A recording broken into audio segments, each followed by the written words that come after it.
So today we're going to start off reviewing your quadratic formula.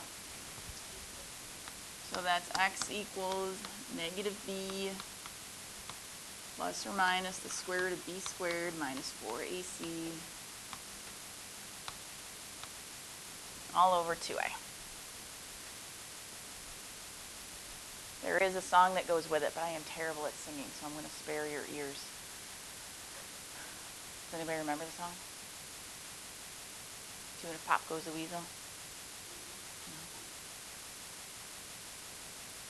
But the other nice thing is your quadratic formula is given on the reference sheet when you take Regents exams, so you don't have to have it completely memorized. You do need to know how to use it, though. So again, first thing you need to do is make sure your equation is in standard form. So that means your x squared term goes first, and then your x, and then your c, and then it has to equal a 0. Once you have it in standard form, you've got to identify what your a, your b, and your c are from your equation, because we're going to use those to plug it in. Step 2, you actually plug those numbers in. 3, you perform all your given operations, which means, okay, you simplify everything down. And then the last part is you leave it in simplest radical form, a plus bi, or as a decimal using the calculator if required. So if they don't tell you to leave it as a decimal, if they don't tell you round to the nearest tenth or round to the nearest hundredth, you always want to go with one of these first two. So it's either in simplest radical form, or if you end up having an I, because remember you have a negative under the square root sign, like we learned last unit, you leave it in one of those two forms first, unless they tell you to round. So let's take a look at our first example. Find the roots of the equation 3x squared minus 5x plus 2 equals 0 using the quadratic formula. So step 1, making sure it's in standard form. That one already is, so that part's done. So next part, we want to identify what our a value is, what our b value is, and then what our c value is. So again, a is always whatever is in front of x squared. So our a here is a 3. B is whatever in front of x. So that's a negative 5. That minus sign does stay with the 5. And then your c is the number, so 2, called our constant. So then what I find easiest to do next is, instead of putting the letters in, I set up a whole bunch of parentheses where my a, my b, and my c are supposed to go. So I'm just following my equation that we have up above, but instead of a b, I'm putting parentheses. Instead of a, I'm putting parentheses. Instead of c, I put a set of parentheses. It's going to make things easier when you go to plug things in.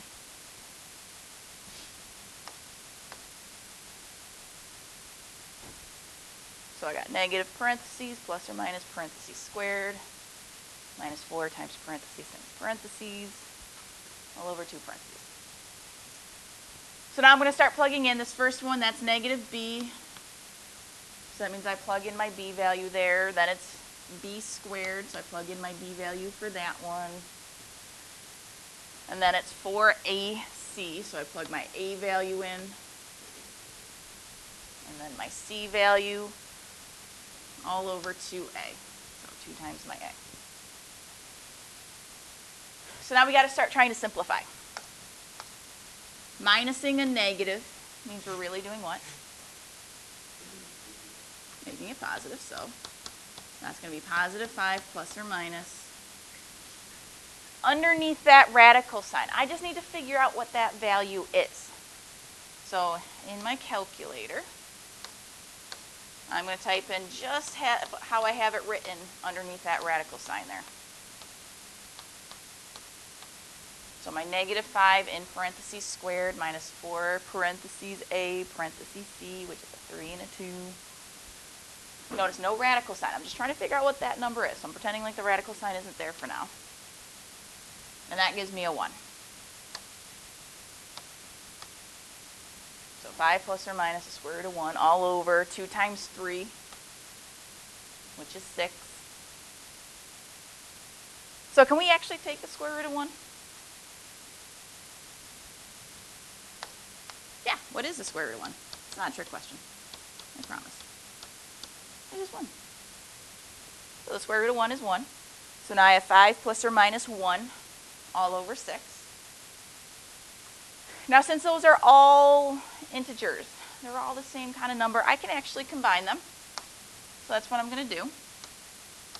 So one of them would be 5 plus 1 all over 6. Well, what is 5 plus 1? And then divided by 6, I get 1. And then my other number would be 5 minus 1 all over 6. So what is 5 minus 1? 4. Over 6 means I'm going to have a fraction, but I do need to reduce that fraction. So what is 4 over 6 reduced to? 2/3. So there's our two answers. X equals 2/3 and x equals 1. So those ones happen to work out to be just regular numbers. They weren't radicals or i's.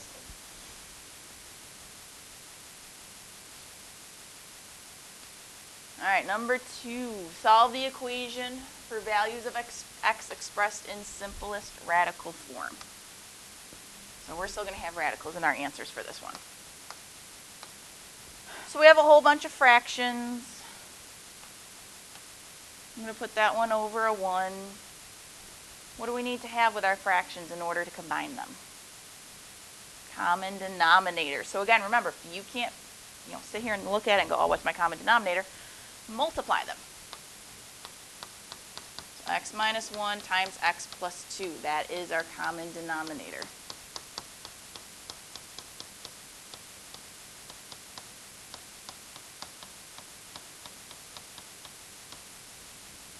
So x minus 1 times x plus 2. So we've got to get all three of those to have a denominator of x minus 1 times x plus 2.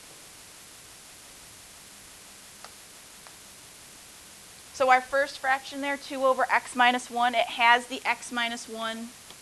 So I need to multiply it by the x plus 2.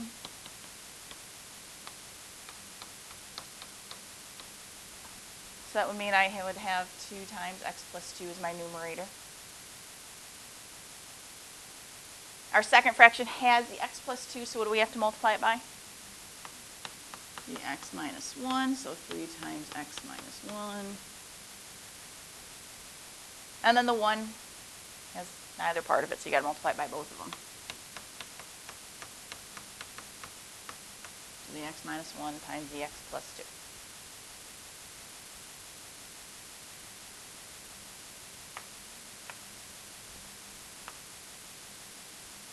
So now we can cross out our denominator because they're all the same. Fractions that have an equal sign, you can cross out those denominators once they're the same. So now I'm going to do some distribution here. So I get 2x plus 4 from that first one.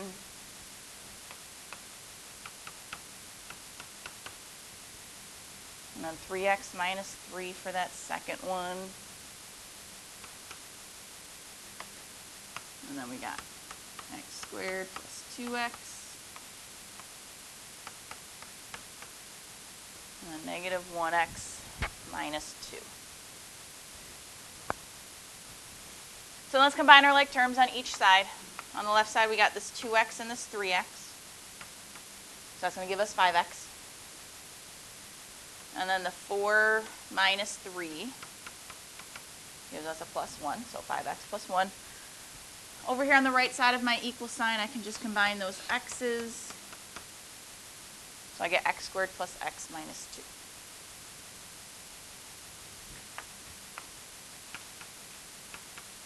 So then I want to bring my 5x over and my 1 over.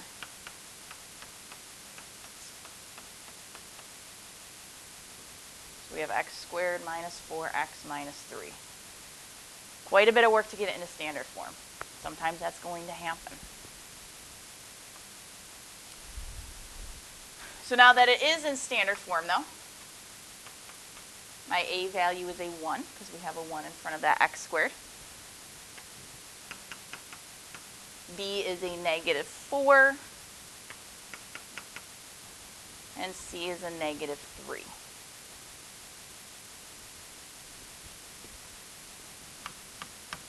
again, I'm going to set up with my parentheses first.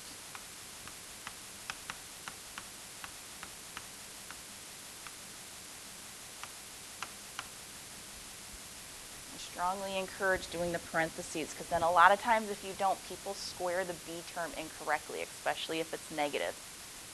So the parentheses do help.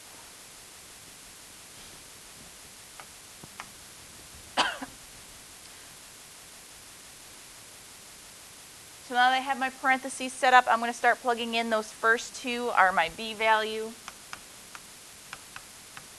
So those are both going to be -4. And then I got my AC. And then down below is my A. So 1 in for A, -3 in for C. So again, out front minus a negative. That's going to turn that into +4.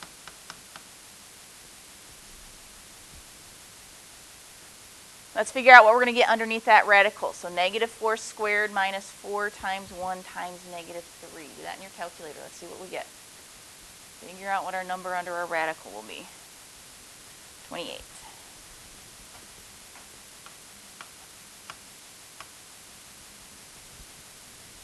So radical 28 over a 2. So now if you need to, we can certainly do this. We're going to hop out of the problem for a second. I'm going to kind of go over here. We got to simplify that 28 because they told me to put my answer in simplest radical form. So what's our perfect square that goes into 28? 4. And then 7. Square root of 4 is 2. So instead of radical 28, I'm going to write it as 2 radical 7 all over 2. So all I did is I simplified my radical 28, kind of hopped over to the side, did that simplification over there. So now these numbers under the radical, the 4 can be divided by 2 and the 2 can be divided by 2. So I would get 2, because 4 divided by 2 is 2, plus or minus 1 radical 7. But remember, we don't have to put that 1 there. You can write it as just radical 7. Either of those work. So again, in case you forgot, this means our two answers are 2 plus radical 7, and the other one is 2 minus radical 7. So if you want to write it with the plus or minus, or if you want to write it separate it, because that makes it a little easier for you, go for it. All right, let's see here. Okay. So number 3, I got one fraction equaling one fraction. So what do? Cross multiply. I heard somebody say it.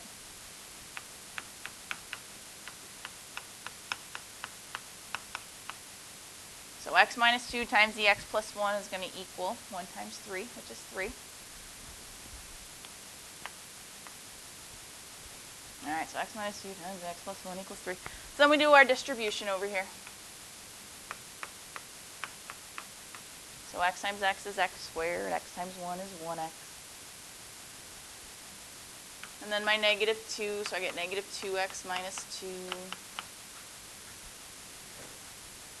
equals our 3 still. So I'm going to combine my x's, but I'm also going to subtract my 3 over in the same step. So x squared minus x minus 5 equals 0.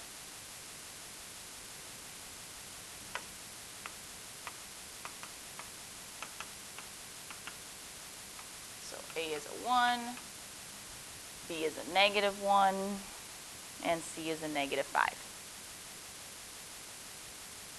It's always good to write those out first, because if you accidentally plug something in wrong, you can at least still get some partial credit.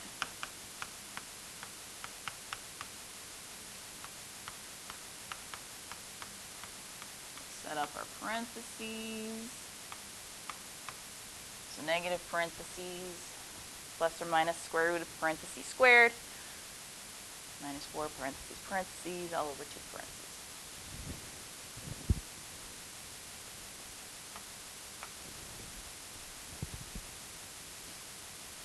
So let's go ahead and plug in our numbers. So first two parentheses are your b value, which is a -1. After the 4, we put in our a, which is a 1, and then our c, which is -5. And then all over 2 times a, which is 2 times 1.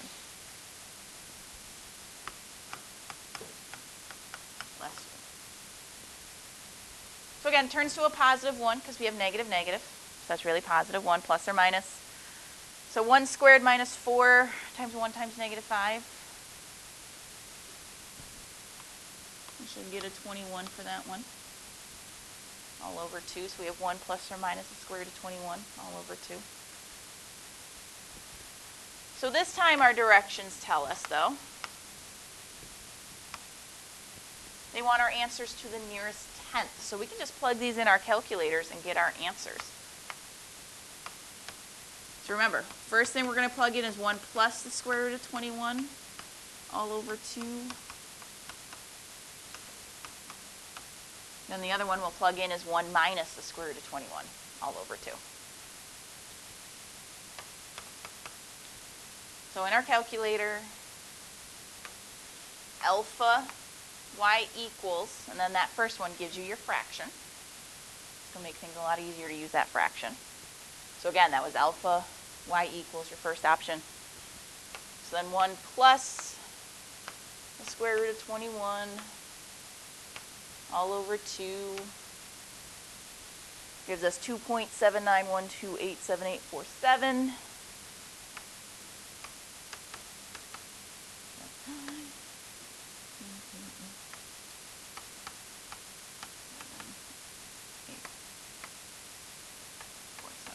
So to the nearest tenth, what would that round to? 2.8.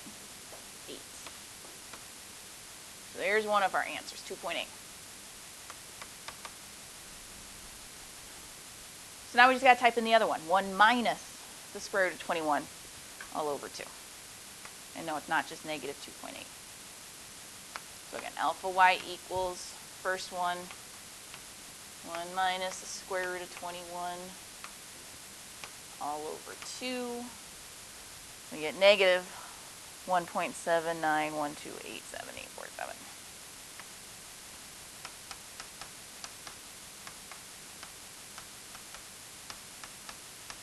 So to the nearest tenth, that'd be negative 1.8.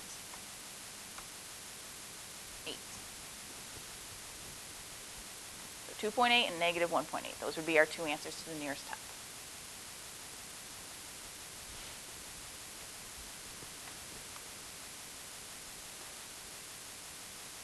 So then we'll just do number 4. We'll skip number 5.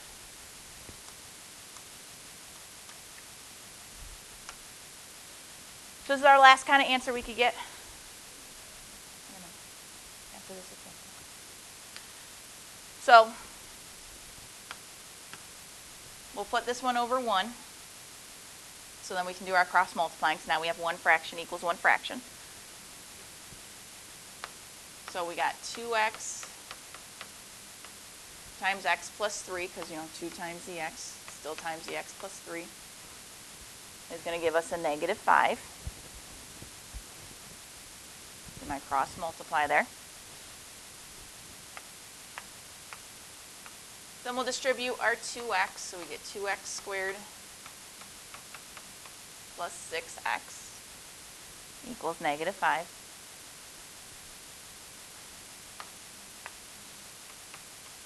Add our 5 over the 2x squared plus 6x plus 5 equals 0. So now we're in our standard form. So now we can do our quadratic formula. A is a 2, B is a 6, and C is a 5.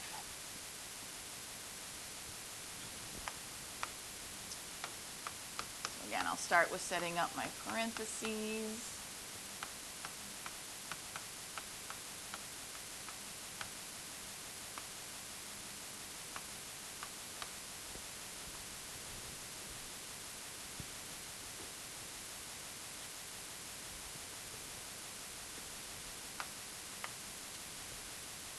now that my parentheses are all set up, I'm going to start plugging in. So my b value goes first, and then AC, and then A in the bottom.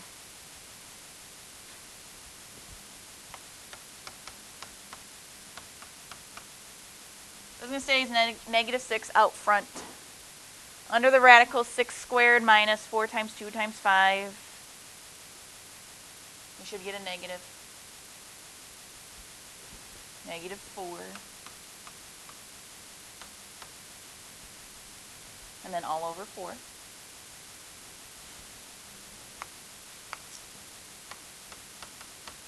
So then to simplify the square root of negative 4, well, we're going to get an I because it's negative under the radical. So then what's the square root of 4? So that becomes 2I. So negative 6 plus or minus 2I all over 4. And then we can reduce all three of these. 6, 2, and 4 can all be divided by 2. 6 divided by 2 is 3.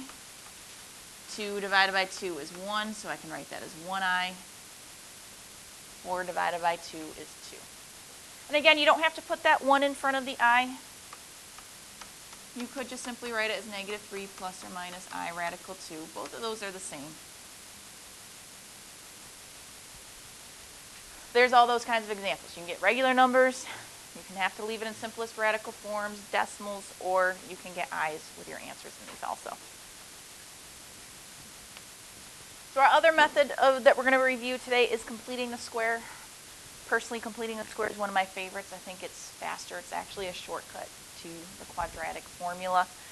So with completing the square, a couple of things. Your A value has to be a 1. Completing the square only works if your A value is a 1. So if you have like 2x squared, you just have to divide by that 2 to get the A value to be 1. And then you would be able to do your completing the square. So the thing about the completing the square is you have to have a perfect square trinomial. So here are two examples of perfect square trinomials. In every perfect square trinomial, your C term,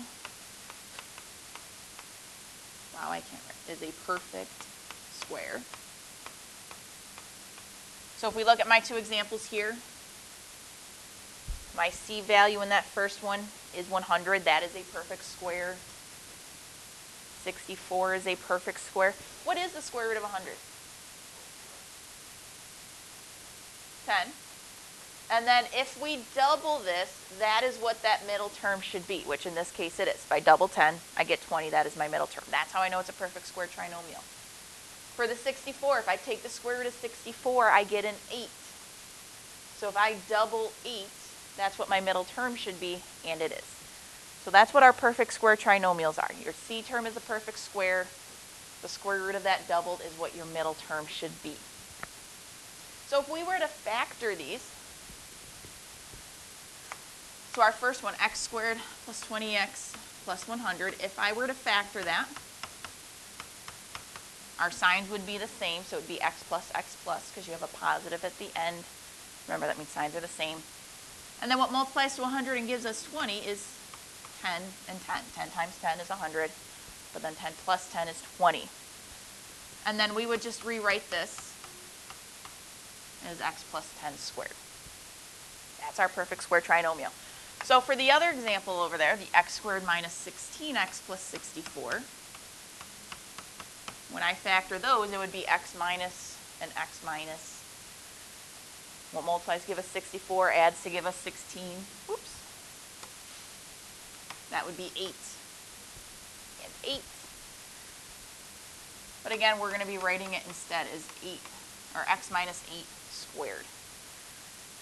So you're going to see, as I'm doing my completing the square, I'm actually going to skip over that middle step, and I'm going to go right down here to those ones. When they're perfect square trinomials, you can do that. You can skip over that middle step, go right down to that one where it's squared. So your steps for your perfect square, or for your completing the square, divide out any GCF first. That's always step number 1. Then you're going to move your C term over to one side and put 2 boxes on in your equation. And then you're going to take your B value, divide it by 2, and square it. You'll see it as we go through it. Then you're going to factor, take the square root of both sides, and then solve. Let's take a look at our first one. X squared minus 2x minus 24. So again, first thing I'm going to do is I'm going to take this 24, I'm going to add it over to the other side because it's not a perfect square. Remember, I'm trying to get a perfect square. So then I'm going to put an extra space where the 24 used to be. And then I'm going to have to put that plus a space on the other side of the equal sign also, because what I add to one side, I have to add to the other side. So that second part was saying to fill in those spaces, I have to take my b value, which in this case is a 2.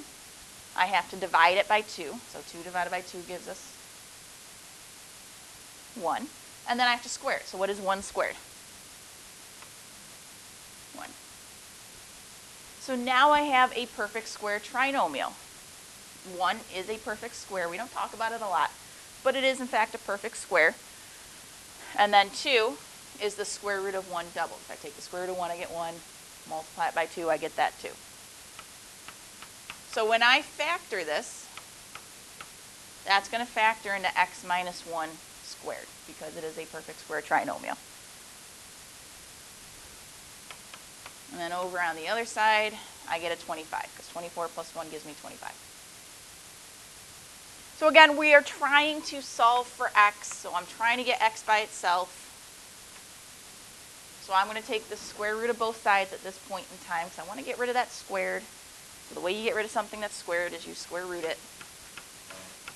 So I have x minus 1 over here on the left. And then over here on the right, it's going to be plus or minus 5. Whenever you introduce a square root into an equation like we just did, you got to put that plus or minus in there. And then the square root of 25 is 5. So then I have to add this one over. So I would have x equals 1 plus or minus 5, which we can actually add those. Those are both integers. So 1 plus 5 would give us 6. And then 1 minus 5 would give us negative 4. So there's our two answers. X is going to equal 6 and x is going to equal negative 4.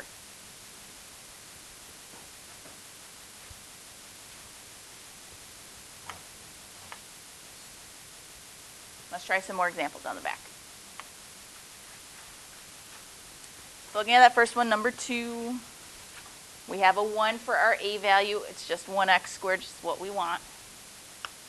11 is not a perfect square, so we got to move that over so that we can create our perfect square trinomial. So I'm going to put a space where the 11 was because I'm going to have to put something there. And then I got to put a space on the other side because what I do to one side of the equal sign, I have to do to the other. So again, to fill in that space, I'm going to take my b value, which this time is a 6, divide it by 2. So 6 divided by 2 gives us 3. And then 3 squared gives us 9. So now we have a perfect square trinomial. So left side factors into x plus 3 squared. And then on the right side, 11 plus 9 gives me 20.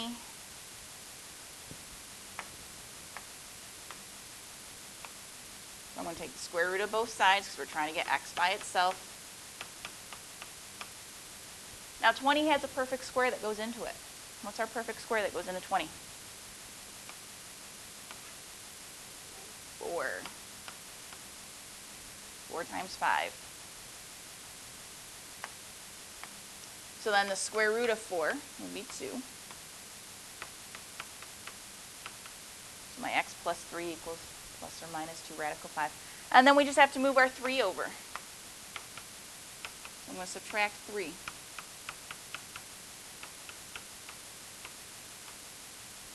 So x equals negative 3 plus or minus 2 radical 5.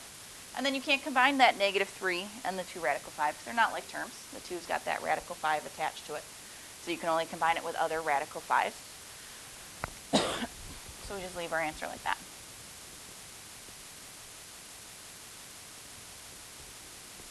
All right, let's try another one. 8, not a perfect square, so I'm going to move that over.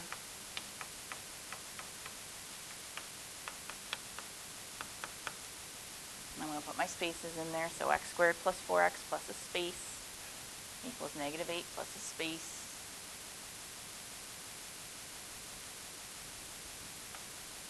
So then again, to figure out my space, I'm going to take my 4, divide it by 2, that gives me 2, and then I square it, so it brings me back up to a 4.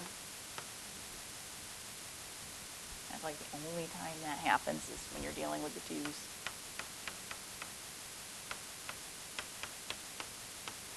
So I get x plus 2 squared is how we factor our left side. It's always whatever your b is divided by 2 is what that number is going to be. Or the square root of your c, whichever one. And then negative 8 plus 4 is going to give me a negative 4 over there. So then I'm going to take the square root of both sides. So now we got the square root of a negative 4. So we're going to have an I in there because it's a negative under the radical. Square root of 4 is 2. So that becomes plus or minus 2i. And then my last step, I'm just going to subtract my 2 over. So I get negative 2 plus or minus 2i. And then we can't combine those because you got just an integer of negative 2. And then you got 2i, not like terms.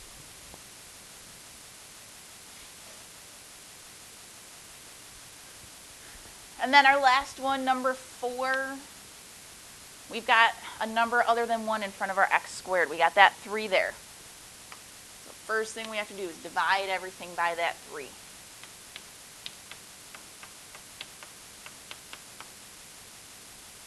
And that gives us x squared minus 4x minus 7 equals 0. So now it's like we did for all the other ones. So we're going to add our 7 over first.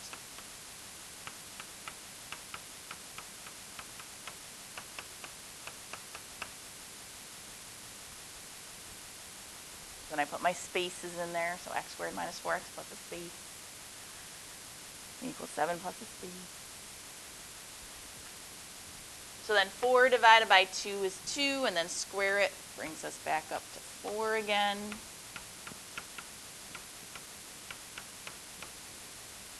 So x minus 2 squared equals 11, because 7 plus 4 is 11.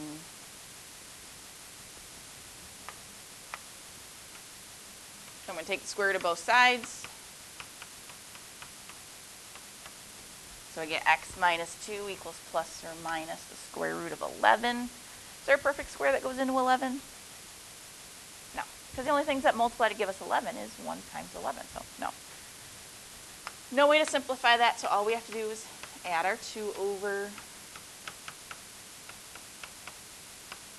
So x equals 2 plus or minus the square root of 11. So I think that goes much faster than quadratic formula, which is why I like to use that one when I can.